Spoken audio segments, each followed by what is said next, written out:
You've been into jiu-jitsu, MMA for a long time. Is it like your therapy, or how'd you get interested in the sport? Oh man, it checks so many boxes. And to add on top of it, you have a black eye. That was from just about 3 or 4 hours ago, and as soon as it happened, I was like, dang Today? Today, yeah. Oh, it still hurt. You've been super inspirational. You can sell anything, and you can start businesses like that. And you see opportunity where other people see no opportunity. Yeah. And you're like, I'm gonna get it done. And there's a lot of people that you know have attacked you over the time. You had those events at the restaurant. Oh, man. And it's like, man, you know, I just know that you're only coming from a good place, but you have to deal with those attacks and those arrows, and you're like, oh, that sucks. You know? Is it that first hire that's scary? I've hired and fired in the past. I was listening to a conversation, one of your podcasts recently, where you were talking about your first fire. Oh, okay. And I was like, man, that hurt. And I remember the office. I remember the lady. She was. This is the Unleash Your Purpose podcast. Welcome back to Unleash Your Purpose podcast with your host, Ryan Centers. I am super excited to have my guest today, Mr. Matt Garcia. Welcome. Hello, Ryan. Thank you so much for having me. I'm very excited to be here. Well, I can say you are the only other man who's ever bleached their hair besides myself. And I knew 3 years ago during COVID, me and my kids all bleached our hair together, and you just could not live it down. You were just kept dreaming for the day to be just like me. It wasn't that. It's, I mean, you know, life is for living. You get a funny idea to do something, and then, you know, it's one thing leads to another. Yeah. The difference with your hair, though, you got a thick, beautiful head. When I bleached mine, it's like thin, and it just like... Yeah. Don't bleach it anymore. No, I cannot let any chemical towards this head. It's going to be gone in seconds. My wife wasn't thrilled about it. It's kind of funny. The only people that think it's cool are my almost 9-year-old boy and some friends from my gym. Everybody else, no compliments. Exactly. And they take you so seriously. And to add on top of it, you have a black eye. That was from just about 3 or 4 hours ago, and as soon as it happened, I was like, dang Today? Today, yeah. Oh. It still hurts. Really? I can see it swollen through my own vision. Not happy about it. I know, it's getting bigger. It's all good. Well, you are, like, what I know about you is that you are you're a lover, but you could beat an ass. Like I'm like terrified. When I see you, you give it the biggest hug. I'm like, man, dude, you're lingering with this hug, but I really love it. But then you are a man that doesn't take any crap from anybody. I love my friends and the people that I love very, very, very big. Yes. And one of my hobbies just happens to involve combat sports. Yeah, wrestling, fighting, choking into submission, all those fun things. And that translates to the ability to be able to do that if you practice that so many times. That's right. Yeah. I remember one of my favorite times of WrestleMania with you. Not that there's a bunch, but we were in Mexico at our friend's vacation, and we were in one of the villas, and we all went out, all the kids and us, we went out. The kids were all kind of chilling out for the night, so the dad started turning into like this WrestleMania, grown 35, 40-year-old man. And we had one friend, we had a nurse that came with us, and one of our friends got a IV in because they were having a long night. Mm-hmm. And they're sitting down on the couch getting their IV in, and you start wrestling another buddy, and all of a sudden I look over and there's blood squirting everywhere because the IV has ripped out because you wrestled this guy to the ground. I'm sorry. And the IV was going everywhere. We had like a quarter of that whole hotel booked with our friends and family. We got the whole beach, 5 pools, but we decided to wrestle right next to the person with the IV in his arm. You know, there were some libations leading up to that. Probably wasn't the best decision making, but it was fun. Yeah, you know what? We love to make family memories, but our kids don't do that. Well, I mean, grappling, it's like human nature, you know, it's like it's the oldest sport. You see the statues of the Romans, like it's built in us to want to be able to, be able to wrestle, and it's touch, one of my love languages. Yes. So like people that I express a lot used to tell me all the time, why are you punching me so much? I'm like, I'm sorry. I'm like, we're walking into church. Why are you punching me 4 times? And Tasha, my wife, she always says, hey, keep your hands to yourself, okay? Everybody's friends. Everybody loves you back, but try and keep your hands to yourself. You want to just make sure that they love you, right? That's why I go to a jiu-jitsu gym, so I can get all that out of my system.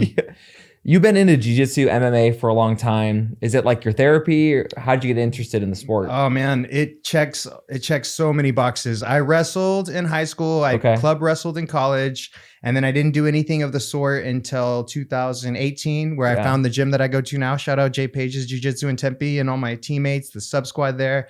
Love those guys like crazy. It checks so many boxes. Like, it's your exercise, which is important. You got to get your exercise in. It's a community. I've got friends from all walks of life. I've got police officer friends, pilots, scientists, stoners, everybody there. And so you get to meet so many different people. And then I got a lot of family friends there. It is a little bit of a therapy because, like anything, what you're doing with such high intensity, you get to a point where you can't concentrate about anything else. Yeah. And so that's very calming. You know, it's like the meditative sense where you block everything out, and that's what helps me do that. Yeah. And now you have your 9-year-old son, and he's wrestling with you, and he's probably going to be better than you in a couple of years. He's a little bruiser, but he's never going to be better than me. I won't stop training. So, but I mean, I know that's not true. I remember, like, I think it was a year ago that there was like this traumatic thing that happened at your gym, and what was so profound, I didn't even know any of the people involved. But the amount of compassion that you had for that situation of these people who died. Yeah. And the community just came around and rallied behind the family and one another during that time. That was like really powerful. Yeah, it was a brutal time. I remember getting the phone call. 2 members and a child of our gym passed away from one day to the next. It was brutal. We don't need to go into all the details of it, but I remember getting the phone call of what happened. Hey, this person, and this person. And you're just like gutted, man, because they're people that you see, you know, their families, you know, their stories, you know, their background, what they've been through. You know what could lie ahead of them in their future. And then from boom, one day to the next. And again, one of them was a 8-year-old little boy, man, same exact age as my son. They wrestled with each other. They had dorky high fives with each other. And it's like but the sense of community in a good gym is just incredibly valuable. But yeah, we had our own services for them. Yeah. We raised a bunch of money. And it's still a very sensitive subject for a lot of people there because, 1 year is not a lot of time to lose 3 people that you were very, very close to. It was tough. Yeah. And the way you guys what it appears is like you guys handled your that moment with such grace and love. And even in the midst of pain, you guys just rallied with each other. Yeah, there was a lot of pain. There was a lot of real tears. You know, it's crazy because I'm not the toughest guy there, but I'm kind of a tough guy. Yeah. But to be able to have valid emotions, you know, about something, it's like not the first time and won't be the last time. There's been a lot of tears amongst, you know, some of the toughest guys in the town, you know. So it was cool, and it like gave me a good sense of comfort in my own ego that it's okay to have real feelings and real emotions. You know, I'm fortunate to not have too much loss in my life so far, but there's been some. And so going through a situation like that with people that you're close to is pretty valuable. Do you think it's hard for you to have emotions and to feel it? Like, I know it's like normal for guys to really have a hard time kind of expressing it, but to even be in tune with it. Is it? I don't know if it's hard, but it's uncomfortable, you know. And those kinds of feelings are so unique and foreign, and they don't happen all the time. Right. So it's like, wow, you know, what's going on? How is this processing? But yeah, being able to have, you know, emotional intelligence, that's a big deal. Being responsible and being, you know, reactive and cognizant. This is how I'm feeling. This is what's going on. You know, it's a big deal because there's been good things and there's been hard things, and there's probably going to be a lot more of both. When you think about like emotional intelligence, for me, it's like I'm inching towards 40, and I'm a psychologist by training. I'm trained to be able to understand other people's emotions, but now almost as a 40-year-old, I'm just learning that I actually lack awareness of my own emotions. Do you? Like, I really kind of mask it, and I've learned to perform and not be fully present in it. And it was actually Sarah and I was just joking with my buddy, but we graduated to monthly marriage counseling, no longer weekly. I don't know if I self-selected as monthly, but we're in a really good place. And I think it's a good check-in. But we were doing our monthly counseling session a few weeks ago, and we came to a place where we were just talking about this pattern that her and I have, where we just kind of are like, it's not turns into argument, but there's like this undergirding tension, and it's like the same cycle 17 years in. Man. And we're getting to that place where we understand this cycle. And for her, it's like one of my biggest needs is like her to be like around and present with me. And she says, well, how do you think that stems back from your childhood? I'm like, why are you talking about that childhood crap? And then the therapist gets quiet. Sarah's next to me, quiet. And I'm just like thinking, and as a 40-year-old, like almost 40-year-old man, I'm like, well, it probably stems back to like my dad not being around, and I felt a sense of abandonment, even though that's over with, but understanding that. Yeah. And then she said, do you remember the first time you cried?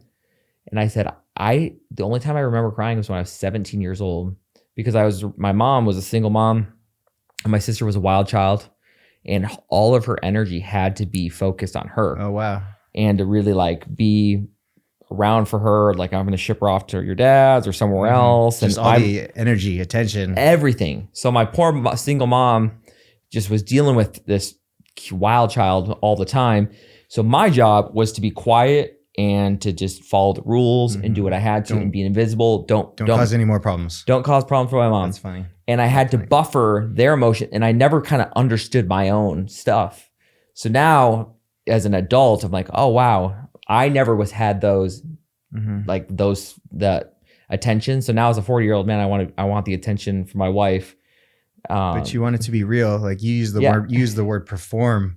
And it's like, ow, that's like a low blow to say about, because we all do it, especially guys who want to put our best foot forward and carry a good image. Sometimes perform is not what you should do, but it's what we all do, right? Yeah. I want people to think the best of me, and sometimes putting my real self forward is probably not the best. So you kind of do the stage. But as we're getting older, spending more time and getting to know guys from our small group like you and Kevin, Mike, all these guys that we've gotten really close with, like it's been an amazing like display of what you can be and still be highly regarded and still be successful and accomplished and there for your family, there for your wife. So it's really cool. And having that experience with you guys has been super great, because we've had some real life happen. Yeah. And I'm like this, it's like, I think as we both get older, it's like I give a crap a lot less. I care less about what other people think, and the audience that have perceived of who I need to perform for actually doesn't exist. And it's the people that it was a childhood bully, or it was this girl who rejected me, or the boss that fired me. And I'm like, why in my head are these the people that I continue to want to perform for? And it's like I create this narrative in my head that's not reality, and it's not healthy. And I'm like, I got to move on from this. That's a lot of maturity, right? We're both kind of stepping into that.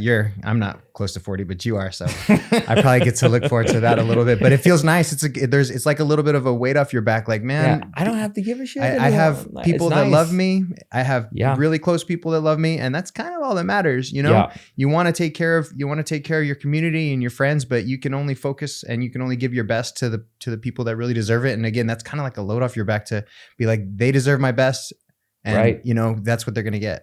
Yeah, that's pretty cool. Yeah, it's like a maturing season of life. I feel like that's happening, and I'm like, that actually feels really freeing. Like you know who you are, and you know who you can't be for other people, and that's okay. And you don't got to be about it, because it's my life. You can have your own life. You have a lot of, you have a pretty big platform, a little bit of a spotlight, right? Sure. Especially, you've got your businesses and all the things that you do. And there's a lot of people that have attacked you over the time. Last political season, you had those events at the restaurant. Oh man. And it's like, man, I just know that you're only coming from a good place, but you have to deal with those attacks and those arrows, and you're like, oh, that sucks, but like we're saying, being able to not give too much attention and feeling to that is probably a sign of maturity, right? I feel like,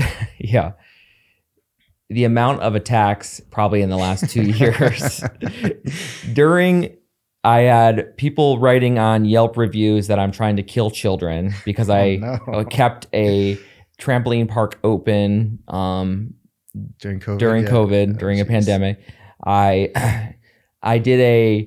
hosted our restaurant hosted an event for a governor who was very political and very conservative that everyone was against and thought I was a racist for doing that. But then the next weekend they hosted a drag show, and then everyone on the other side was pissed at me for that.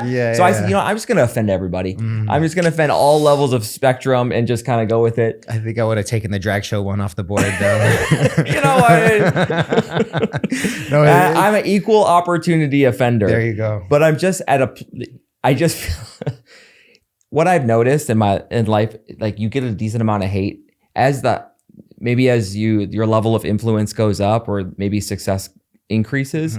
It's always the people behind you that are the ones trying to criticize. Because I have millions of people and like great friends who are like, man, they're so much further ahead. They're cheering me on. Yeah. Okay. They're like cheering me on. They're not like trying to talk trash or just be naysayers. It's always the ones who are like the ones like, I don't know if it's just jealousy or what. And I'm like, I just can't be around it. I've heard the saying, like, if you don't want to be criticized, just don't do anything at all. Yeah. Right. And that's kind of not what we're here to do. I'm trying to make big things happen. I'm trying to set leave a legacy for the people in my life too. That's right. So it's like some people are going to, have comments to say, and you can't give too much emotional weight to that because there's just too much to do. Yeah.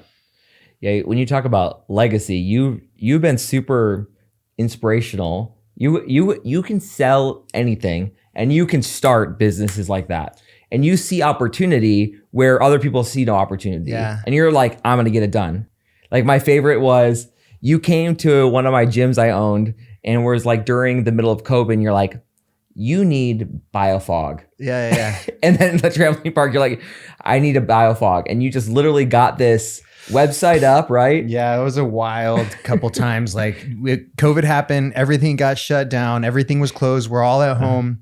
And I mean, I'll go back to why I ended up in the spot to be able to start a business at that time. But I realized like, man, people need to people are going to have a big desire to have stuff cleaned and disinfected. Sure. So I reached out to a couple people that were doing a similar business. The only one I found was in Florida. Yeah. I talked with him for like 5 minutes until he realized I was just trying to learn about his business and he cut me off. But yeah, literally I created a Facebook page. I bought all the equipment, and before the equipment even arrived to my house, I had jobs lined up on Saturday, and I was like, the stuff's supposed to be here on Friday. I hope it gets here. And it was funny. The very first job, it was another gym.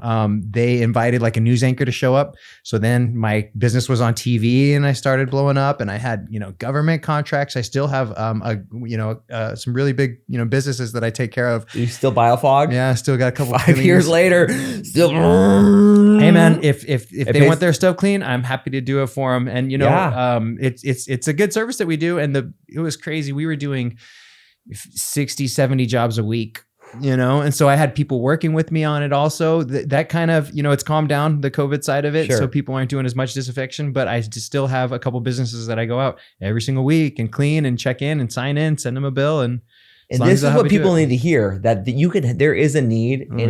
And what you did is you went to the competition, you learned, you gathered the information, and you just stepped out. It was fun, and it was an exciting couple years. There was a lot of people. We were cleaning their house after somebody passed away, or they're in the hospital, and we got to clean the house before they come back. So it was hard to kind of look at that and be like, yeah, I'm making a lot of money while this is happening, but somebody had to do it. Yeah. And the people were incredibly appreciative that I was out there getting the job ready, done for them, or cleaning the house after somebody's not there anymore. So you've had other businesses too. Yeah, I've got a couple other businesses. My main one, I'm a financial planner. We do a ton of life insurance work, retirement planning work, estate planning work. I've done some of Ryan's policies. Anybody needs life insurance, I'll help you out. No, but that's incredibly rewarding work as well too. I started that right out of college. I graduated in May of 2007, moved out to Arizona in early 2008, Great Recession right away. So nobody was hiring, nerdy college grads. The only people that would hire are insurance agencies that don't pay you anything unless you sell something. Right. So I thought I was kind of, I gave it a shot, and with a lot of things, it's kind of like the ones who stick around are the ones who stick through it. Yep. And Tasha and I, my wife, we're together. She had a job at Tutor Time making, I don't know, like $12 an hour, but it was enough for her and I just to get by in our apartment for a little while. And then I got recruited to another insurance company that I was with for about 8 or 9 years. Had a lot of success there. Yep. Things kind of ended not the way I would have ever expected them to. But because of that end, the other things happened. Like I was able to start the cleaning business, and then I was able to partner with the company that I'm with now, and we're doing really, really big things. We're doing really big things. So how do you balance out like this thing? Like now you manage your own schedule. Yeah. You're constantly having to recruit clients. Yeah. And then you're a great dad. You're Thank you. one of the most present dads I've ever met. Thank you very much. Like you love to play with your kids. Like that is like a joy to my heart. And like more dads need to do that. Well, it's like you've heard the analogy where you got a vase and you can only fill so many things in, and you put the big things in first and everything kind of falls into place. So I've always kind of had in my mind, like I have pillars in my life, and being healthy is one of them. Yep. Having a successful business is one of them, and having my family close is one of them. Mm-hmm. And if those things are taken care of, everything else kind of just falls into place. And it's kind of, it's the church, it's God, it's Jesus that holds them all together. But those are the pillars that I have to focus on. And wanting to be around with my kids and my family, I'm fortunate enough to have created a lifestyle where I'm able to do those things. Yeah. Soccer season starts tomorrow. I'm coaching both kids' classes. Wrestling season, I help out coaching there too. I bring my kids with me to appointments. Sometimes they get to see me, sit at a kitchen table and talk to people about business. So it's been a lot of fun. And again, that's probably the most valuable thing you could teach your kids. I'm starting to come to this term, like life is not, we always think about work-life balance. And okay, if I have to do one, then the other one is sacrificing. Mm-hmm. But I actually don't think that's reality in the way that life is designed to be. Yeah. Like we have one life, so we need to have an integrated life. Like, yeah, I have one Matt, one Ryan, one family. So like, how do I have my family and my work together? Because they're all priorities. Yeah. They're all super important. And so now you're bringing your kid, how you integrate it is you're saying, hey, son, come along the way and see how dad does business. Yep. See how we make money and impact other people's lives. Sure. And he's learning all. He shakes hands well. He says yes, nice to meet you. Yes, sir. Please and thank you. He's not all wild and crazy. Yeah, he learns. He'll sit still. The daughter, she's a little bit wild and crazy still, but it's okay. She's so cute. Everybody just deals with it. But yeah, we're lucky. The integration, the balance of both of those two, and it's not always easy. There's times that are tough, and there's times where one is getting more attention than another. Yeah. My wife Tasha, her and I we're a very special team because she's such an amazing lady. And I couldn't do it without her, and maybe she couldn't do it without me either. Yeah. So God has blessed us with a wonderful relationship to be able to have this going on. And not everything's perfect. We have challenges, we have strongholds that we need to get taken care of. But we're in a fun season right now, and I'm looking forward to it. And again, there's been a lot of changes, like our small group that we started a few years ago. You text me after church one day, and like that's just been such a jewel. It's been so much fun. I've met some of my world's favorite people through that. Yeah. And I've just learned a ton. We've shared resources, we've shared books about what are good. We've had conversations that are just like, it's been a pretty special time. So yeah, the balance of all those things, of work, of health, of community, of friendship is really cool. Yeah, and you do physical activities with your kids, and you integrate all that together. I remember this. I brought one of my sons to work, and it was meeting with like another business owner. I said, "Hey, son, just sit here and just relax." Within 20 minutes, he had advice to give another business owner. All right. I'm like, son, know your place. Uh-huh. You're not giving no advice to nobody. Yeah. You can watch, but you're not going to be talking about the marketing plan. Like he thinks he knows all this. I had one time, I had Elijah with me at the kitchen table with the customer. And so, we take care of business. We get it all done, closing the laptop, walking out, and we're not even out of the house. And Elijah goes, did you get that one, Dad? And I'm like, hey, bro, kind of keep it cool. Play it cool. But it's all good. They're good kids. We're happy. But there's been struggles in that too. And the company that I'm with right now, Arrive Financial, my partner, Ariel, him and I are doing really good things. Him and his wife are special people. Yeah. And they've opened my eyes to other ways that we can help people. And it's been really cool. It's fun work. I look and it's something that you can build on. And there's a lot of people, especially in the beginning years of somebody trying to be a life insurance rep or financial advisor, there's a ton of turnover. There's not a lot of people that make it. It's kind of like real estate agents. Like everyone wants to get into it, but then the ones who actually persist and make it through, isn't it like 10% of agents make up 90% of the volume? Sure. Yeah. And I'm sure that's like, and it's not just about like learning how to market, but it's actually doing quality work, referrals, learning how to represent the products very well. And it's about, and you have to grind, I'm sure. You have to grind, you have to work hard, you have to put yourself out there, and you have to be able to put yourself second place if you're working with a customer. Yeah. And you're like, man, this is the right thing for them, even if it's not, for the numbers, the very best thing, because those things come back 10x. Sure. 10 out of 10 times. Because if you're going to be the guy, like for me, a salesperson that maybe is like just trying to hustle a deal, and what I appreciate about you, so you manage a bunch of my insurance policies. I have a few of them, right? A couple more coming up too. I'm sure there will. But I say, hey, and he gave a spreadsheet of different life insurance policies that we have to get. Yeah. And you went over them, and you're like, hey, this one's higher. Don't do this. You keep what you have here, but let's do these two because they're going to save you money. So you're able to like have such a level of integrity and be honest. And then all right, then we're going to circle back. And hey, Rye, when you drop some weight and stop looking, get the diabetes under control, we'll come back and get you a better rate. We need to take that plug off your hip one of these days. Yeah, exactly. You lost it jet skiing that one time. It was so funny. Poor guy. We had been 3 or 4 days into a Mexico trip. Yeah. And it was funny on, I think maybe the 4th or the 2nd to last day, your diabetes. I hustled and grinded to get, because I never pay full price for anything. And so in Mexico, they wanted $60 for a jet ski rental for 30 minutes. I said, I'll give you $40. And they're like, no. And so I went to like $45. So I got this beautiful jet ski. I got this great deal to get it going. I throw my kid on the back. And for those you don't know, I have a insulin pump. This insulin pump costs $5,000, a medical device. I didn't know it was like that. Yeah, and it's attached to me. It's like my outside pancreas. I'll stop making fun of you. Yeah, thanks, guy. And I'm driving on the jet ski, and I'm like whipping it around trying to pass one of my buddies. And all of a sudden, I feel a pull, and I look back, and my pump, my $5,000 pump, is falling into the ocean and sinks to the bottom. Oh, it was gone? It was, dude, 100% gone. So my $45 ride costed me $5,000. Well, and then I think that was maybe on a Saturday or Sunday, and I was cracking up. Like, I'm like, man, Ryan, anything I can do to help you out? Do we need to go get one? And then the next day, we went back to the United States. I think it was either like Juneteenth or some sort of holiday that it was closed, so you couldn't even get it the day after. So I had to go to the pharmacia, and I'm like, my Spanish is not that great, and I'm trying to find insulin and trying to inject it in. I survived. Yeah, it was really funny though. I feel like from this story, Mexico has not been great to us. Well, it's like a give and take, right? To have all the great things that happen, there's going to be some bumps and bruises along the way. Yes, clearly by looking at your eye, it's very clear. Yeah.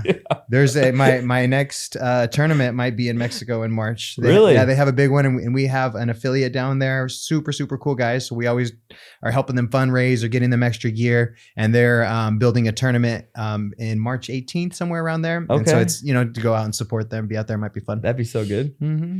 So one of the things that I love about your business is, and what I admire about you is that you are able to network and market at the top of your game. You will be at every booth that you get within the community. Yeah. You're getting sales done, but you're developing relationships. Yep. How did you develop that? Is there a strategy for it, or you're just kind of wing it? That's your natural temperament. Yeah, I think there's a lot of my natural temperament. That's like, I like being around people. I like making friends. I like making people smile and laugh. And I like the work that I do so much. Yeah. So you're able to kind of put those two things together, and you just kind of really have to, put yourself out there and see what happens. And again, if you do a good job for people, it comes back so much, whether it be now or in the future. And it's kind of neat. I do so much work in our community, like with the churches, my kids' schools. I volunteer at another church, and you make relationships with people, and naturally they're going to find out what you do, and you're going to do business for them. Yep. And the last thing you could ever have happen is do bad business for somebody that you care about, right? So it's like forcing me to take care of them to the absolute best of my ability, which is what we should be doing anyway. So being able to support the community that I live in and serve in and work in is super rewarding. It's a lot of fun. So like all the people that are, from my wrestling teams, from my jiu-jitsu gyms, from the church, from soccer, like. So what percentage would you say is mostly just your networking? Like you have a natural bent to just engage with people versus what's social media, referral based? Do you do any like social media marketing? Like because you're an entrepreneur, business owner, solo entrepreneur. There's a lot of terms. So, and as you think about your business, how do you scale yourself in regards to that marketing? That's a good question, because scaling is something that I want to do more of. But it takes a big leap of faith to do that. Yeah. Like I mentioned, I want to grow the agency. I want to grow our agency, Arrive. Yeah. But it's a challenge for several different reasons. Like anything is, that's no reason to not take it on. But is it that first hire that's scary? I've hired and fired in the past. I was listening to a conversation, one of your podcasts recently, where you were talking about your first fire. Oh, okay. And I was like, man, that hurt. And I remember the office. I remember the lady. She was mad. Yeah. But I don't want to bring in somebody into a field that's not perfectly ready for it, or that's not the right time, because as I get older and more mature, so does my friend space. And if you're going to bring somebody into a field with, a big challenge, a lot of struggles, a lot of turnover, it better be the perfect fit. And you don't want a 22-year-old guy, that's someone that maybe is brand new and green. Or sometimes maybe it can be. Yeah, that was me one day. And I made. For that young person, they got to be hungry for it, and they got to be humble, and they got to have the smarts. That's harder to find. Harder to find these days. Which one? All of it, the humility, the hunger. It's a tough time to be a 20-something right now. There is delayed adolescence like nobody's business. There's a classic book from Patrick Lencioni. He talks about when you're looking for the ideal team member, there's 3 attributes. They want to be hungry, humble, and smart. Hungry, like they want to go after it, make it happen. They're willing to power through. They're humble. They care about people. They don't think the best of them. And they're smart. They got those people skills. And those 3 attributes, you may got one, but to find all 3 is a diamond in the rough. But that's worth a look. So as you're making your first hire or your next critical hire, I'm always looking through one of those 3 lenses and making sure that they hit it. Because if they don't, they're going to be burned out, or I'm going to be miserable, or it's not going to be good for the organization. And you don't want that for anybody. You don't want them for yourself and your team. You don't want it for them either. You don't want to hire the wrong person. It's just, it's just not good for anybody. Yeah. Yeah. But business. So for you want to scale. What I hear you saying is that you have this desire to scale, but there's this sense of like, when's the right time, and the fear behind it a little bit. When, how, who. How much is it going to cost? Yeah, how much could it cost? Where are we going to spend our money on? Yeah, because like that can be marketing dollars, or that can be a salary. Sure. And you have finite amount of resources. So what is going to be the best return? Bringing somebody into a thriving organization is also incredibly rewarding. Also, oh yeah. Like I've been in life insurance sales for 12 years now. So I've had customers where I sat at their table and sold them a life insurance policy, and 5, 7, 10 years later, we wrote the check that it paid off of. Wow. So it's like the longer I'm in this business, the more I'm realizing like these things are changing lives. Yeah. I have customers that I helped them save for money that have retired, and now they're spending the money that they saved, and it's like the golden years, the happily ever after. So we're changing a lot of people's lives on that end. But the field, and from my position, is also incredibly rewarding. So if you find somebody that can do a good job at the hustle, humble, and smart, they can change their family's life too. 100%. They can have that balance and that work-life integration that we talked about too. So it is something that's on the horizon. When God wants the timing to be there, it'll happen with some more of my enthusiasm on it too. But it's fun looking. I mean, I see, what do you have, 300, 400, 500 employees now? Yeah, 550 employees. 550. Yeah, we should be. Yeah, and we have some cool. Like today was just, I've fired up for a couple new projects that are in the works, and I'm like, I came here before this, and I was like so mentally drained, because my brain's just going because I knew like there's this next opportunity coming to the foreground, and it's like, I can't even imagine, like, I couldn't even imagine what Ohana is now. Like, it wasn't even, but now I'm like, okay, we're here. 2 years, I'll be 1,000 employees and triple the revenue. Once you get done with one big thing, you're ready to, you're more familiar and more comfortable with big things, right? Yeah, exactly. And that becomes your benchmark. Like once you get to this level, okay, that's the floor now. Oh, wow. Yeah. Okay, now I can just stand where Sure. what used to be my ceiling is now my floor. I could just stand on that. So now I can just level up to the next spot. I remember my when I started in my first insurance company, my uncle, he's also a very successful entrepreneur. Love him. He's taught me a ton. He's a great person to spend time with. And like at Thanksgiving dinners or something, he would say, "Hey Matt, when are you going to make your first 100,000?" And I'm like, dude, I'm trying to make my first 20,000 here. Yeah. But once you start setting that bar, it's like, oh, somebody thinks I can do that. Somebody wants that, wants me to aim in that direction, Sure. And so now it's like, once you've done that, Okay. like you said, that's the new floor. That's the new bar. So Like it's you been think fun. back to like when you first got married, I remember I had a master's degree and I made $35,000 and we went to dinner like it was nothing. Sure. We ate good. Yeah. And we thought that was just living. And that was like the dream, and that's, Yeah, you 17 got to years earn ago. your stripes though. I remember one time I had one of my first big sales and I took Tasha to Sam's Club. I was like, let's go stock up on the good groceries. Yeah. Let's go lock it I'm up. going to get you that homemade or that organic peanut butter with the Sure. oil on top. You got to stir it in. A 4-pack of them too. Yeah, baby, I'm gonna treat you good tonight. You're gonna get that foot-long hot dog. No, that's the real the Costco hot dog. They're good about. though. Yeah, they are The good. $1.50 plus samples is a pretty good value. It's But very leaves your stomach all jacked up. yeah.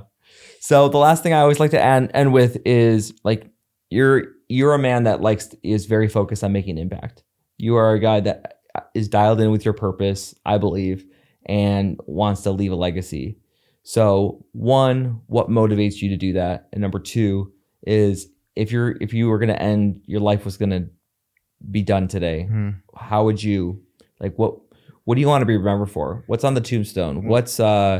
What are they saying at the funeral? The second question I was prepared for because I've listened to a couple of the podcasts. Okay. But the first one is why I have the enthusiasm or why I'm doing the things that I'm doing. Yeah, what's the motivation behind all Sure. that? Like you have this fire, this intensity. And to be focused on your purpose like this. I have a lot of it's from my parents. They were always talked me up really well. They always talked to me about being favored and blessed and talented. My big brother's the same way. So you had this identity going in your head over again. And it wasn't until high school and high school wrestling actually where I learned that the more effort and energized into something that you are, the better the results are. And that changed my life for a lot of reasons. So then in college, I was like, I just have to work hard and I'll do good at this. I have to work hard and I'll do good at that. And then so, you start a business, you start a family, and the more effort and energy and attention you put into it, the better things come out. So I've been blessed with the personality, the opportunities that I have. And I think it would be a disservice to the Lord to not maximize those opportunities. Yeah. So I want to do the best that I can. When you ask, how would I want to be remembered? I would say two things. I want to make people's lives better. Okay. I want to make my friends' lives better. I want to make my customers' lives. I want them to be in good spirits when they're around me. Okay. Like I want them to feel lifted up when you're. Yeah. You've heard it said that they people don't remember what you said, but they remember how you made them feel. And I think I do a good job. Making people laugh, making people smile, giving people comfort, trying to help any way that I can at work and just in my personal life too. And most importantly is in my family life for my wife and my son and my daughter. I need them to have, the best memories possible. Second, I think God put us here to magnify. I want to be the best reflection I can of Christ as possible. I'm not always that way, but that's the focus point. I want people to look at me and think,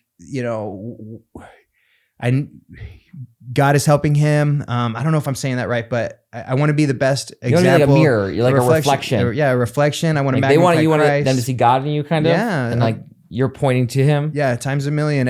All the glory to God. He's blessed us with the opportunities and the gifts that we have, and we got to make the most out of it. So. Those are the two things. Make people feel better and magnify Christ. Dude, that's super powerful. All right, we have to come on again. Okay, yeah, have me on again. Let's do it. All right, well, check out Mr. Garcia on social. When you see him around town, make sure you say what's up, get to know him. But until next time, you unleash your purpose to profit in business, faith, and life. Thanks for joining us for the Unleash Your Purpose podcast. Be sure to like, subscribe, and leave a review. We'll see you next week.